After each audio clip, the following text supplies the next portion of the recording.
waiting for the committee to present their report here so that we can give our views and opinions on it, Mr. Speaker. Having said that, Mr. Speaker, I stand to support this motion, but with a very heavy heart. Mr. Speaker, as a former foreign minister, and you know that area very well, and you're a diplomat, Mr. Speaker, the foreign service is not a dumping site. If you have served as a cabinet secretary and you have been dismissed due to incompetence, due to negligence, due to all kind of manner of accusations, and then you are appointed as an ambassador, Mr. Speaker, what is this knowledge that you could not use to run a ministry, that you are going to run a department, you are going to run a foreign embassy, Mr. Speaker? Mr. Speaker, once you have been dismissed summarily, the way some of these characters I'm seeing on this paper, on this motion have been dismissed, they should go and look for other things to do. You can do farming, you can do other engagements in the country. It's not compulsory for you to be given a job, Mr. Speaker. Mr. Speaker, let us emulate other developed democracies, where if somebody is relieved of his duty, he has other things to do. You need to have other professions.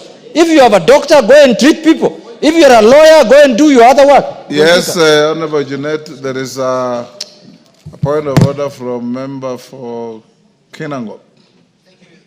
Yes, Kwenya. Thank you, Mr. Speaker. Thank you, Mr. Speaker.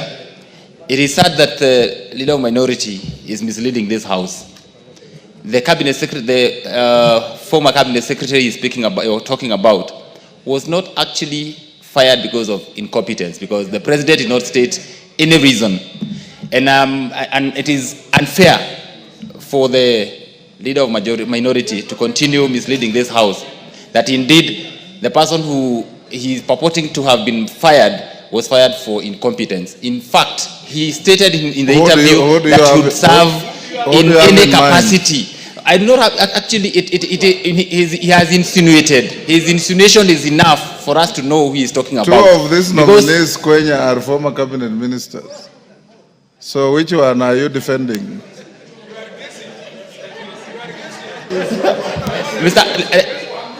Mr. Speaker, both number one and number two. Yes, both number one and two. Mr. Speaker, none was fired because of incompetence, and we took them through a rigorous process where we were vetting them, and they are equal to the task. And indeed, they said that they can be assigned any role by the president. Honorable Kwenya, to the extent that the appointing and firing authority gave no reasons, it is left to anybody's conjecture. So JUNET is not out of order. But Honorable JUNET, take your seat. Honorable members, today is a special sitting, and we have 3 motions to deal with. At order number 10, order number 11, order number 12. Before we go to 13 and 14. I want to propose to you to agree that orders number 10, 11, and 12 were assigned them an average of an hour each. If you want to truncate the time, so much the better. I will watch the trend of contributions. If it's repetitive and tautologous, I will invite the mover to reply. If there are different views, I'll be happy to hear them. So JUNET, go on. Is that agreed by the House? Yeah, go on, JUNET. Yes, Kainan? Pardon? You will contribute if you catch the speaker's eye. Go on. Mr. Speaker, I am happy that you protected me from the wrath of Honorable Kwenya, because maybe one of the nominees is from his village who has been dismissed, Mr. Speaker, and now who's seeking a job through ambassadorial appointment. But Mr. Speaker, I think the House should look into this matter in the next appointment. Mr. Speaker, why should you be appointed, if you are a cabinet secretary and you are reassigned to become an ambassador, then that's fine. It is a matter of fact that you've been relieved of your duties. Especially, I'm sure the one Kwenya is alluding to is a cabinet secretary who served for barely 3 months. Why should you be relieved of your duties of barely 3 months if it's not out of incompetence? What else can it be? If it's on health ground, then you should not go to another job. You should go back and stay at home. Mr. Speaker, why am I saying so? Because I want competent Kenyans who are career diplomats to get space so they can serve this country at the level of the apex of ambassadorial work, Mr. Speaker, which is an ambassador, as has been said by the chairman of the committee himself, Mr. Speaker. Mr. Speaker, foreign service is a calling. It's a very important job, Mr. Speaker. It's not a job that can be done by anyone, Mr. Speaker. It is a job that requires certain skills, Mr. Speaker. And you have nurtured many people when you are the Minister for Foreign Affairs, Mr. Speaker. One of the things I admire about the Speaker is his diplomatic credentials, Mr. Speaker. I'm being honest. Because we have fought here many times, and you tell me even in our mother tongue, it's dodgy, it's dodgy, it's dodgy. Calm down, man, calm down. Mr. Speaker, it's dodgy, quote in quote. So, Mr. Speaker, this is a job that requires special skills.